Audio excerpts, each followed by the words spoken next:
Hello दोस्तों, कैसे हैं आप सब लोग। होप कि आप सब लोग बहुत ज्यादा अच्छे होंगे। डीयू के सीएस फॉर्म को भरने में आपको बहुत बड़ी दिक्कत का सामना करना पड़ा होगा कैटेगरी को लेके। बहुत सारे बच्चे ऐसे हैं जिनका कैटेगरी सीयूटी पीजी फॉर्म को भरने के टाइम पे कुछ और था और यहाँ पे उनका कैटेगरी कुछ और दिखाया है। सपोज आपने फॉर्म भरते वक्त ईडब्ल्यूएस कैटेगरी से फॉर्म फिल किया होगा, बट यहाँ पे आपको जने दिखाया होगा। हो सकता है आपने ओबीसी कैटेगरी से फॉर्म फिल किया होगा, आपको यहाँ पे जने दिखाया होगा यानी कि यूआई। अब दोस्तों ये बहुत सारे बच्चों के साथ में कॉमन प्रॉब्लम है जो कि मैंने अभी तक सुनी है। मेरे खुद के बहुत सारे स्टूडेंट हैं जिनकी ये समस्या आई थी। ठीक है, तो ये तो एक समस्या है, बहुत बड़ी समस्या, ये मैं मान सकता हूँ। हो सकता है कि आपका वहां पे कैटेगरी सर्टिफिकेट वैलिड ना हो, पुराना हो, इसी आप जने में आ गए हो। बट दोस्तों आपने फॉर्म फिल किया है, वहां पुराना था, बाद में आप नया बनवा सकते थे, कोई दिक्कत की बात नहीं है।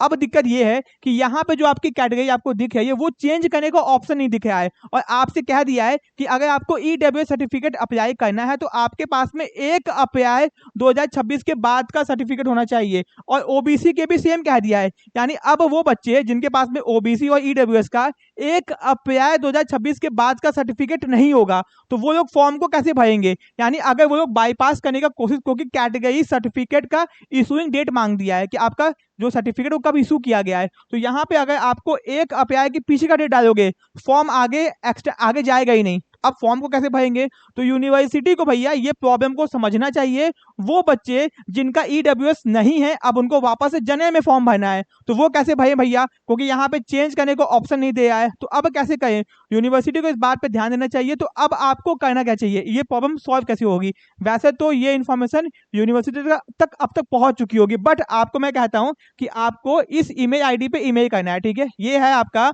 pg@admission.du.ac.in। तो भैया अगर आप भी ऐसी कोई प्रॉब्लम फेस कर रहे हो तो आपको इस ईमेल आईडी पे बेटा ईमेल करना है। ठीक है, अपनी ऑफिशियल ईमेल आईडी से ईमेल कर दो अपनी प्रॉब्लम को अच्छे से लिख के। अगर आपको मैसेज लिखने नहीं आया तो चैट जीपीटी का यूज कर लो, ईमेल अच्छे से टाइप करो, अपना एप्लीकेशन नंबर, नाम, प्रॉब्लम जो भी आई है वहां पे अच्छे से बताओ और आपकी प्रॉब्लम 2 से 3 दिन के अंदर सॉल्व हो जानी चाहिए। अगर नहीं होती है तो कमेंट करना, मैं आपको बताऊंगा ऑथेंटिक तरीके जिससे आपकी प्रॉब्लम ठीक हो जाए। दोस्तों ये बहुत बड़ी दिक्कत है। अब सोचो बहुत सारे बच्चे जिनके पास में ईडब्ल्यूएस तो है बट पुराना है, ओबीसी है पुराना, अब वो क्या कहेंगे, अब उनको वेट करना पड़ेगा अपने सर्टिफिकेट को बनवाने का। ठीक है, आप अब पाइए नया सर्टिफिकेट बनवाइए फिर फॉर्म को भर पाएंगे। ठीक है, अब वो बच्चे जिनका सर्टिफिकेट लॉक हो चुका है, यानी दोस्तों आपका कैटेगरी लॉक है, उनको चेंज करना है, वो क्या करें, उसके तो यूनिवर्सिटी को पोर्टल में ही चेंजेस करने पड़ेंगे। तो भैया ये प्रॉब्लम है, मैंने आपको तरीका बता दिया।